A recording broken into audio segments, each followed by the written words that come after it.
I don't think my wounds will ever heal. I have plenty of them, on the outside and the inside.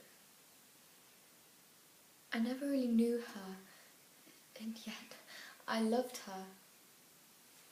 My mother never loved me back though. I adored my father too, and like my mother, he was always around. It seemed like he always had time for me. Mother was always away, burying herself in her work or out with some guy. My father knew about these strange men, but loved my mother far too much to do anything about it. Sometimes she brought them over when she knew father won't be home. She must have had hundreds of them. I knew she was unfaithful, and yet I couldn't help but admire her. Her beautiful golden curls were soft and silky to touch. Her face perfectly symmetrical. She was forever confident, forever decisive. I wish I was more like her. But now, all I've left to admire are these old photographs, each with a different guy in them. I think Father's going crazy.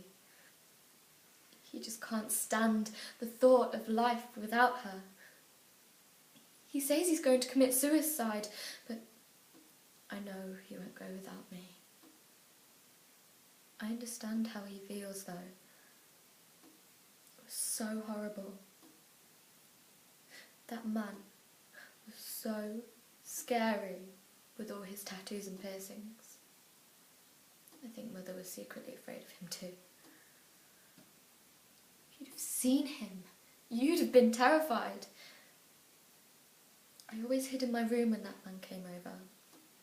He didn't know about us. Mother didn't tell him. She never tells any of them. But that day, he came over and he saw us, Father and I. He grabbed a knife and... You think Mother's an idiot. You think Father should have left her ages ago. I just knew it. Everyone says that. None of you get it, do you? She was the best mother in the world and the most beautiful by far. You're all just jealous. You're all just jealous.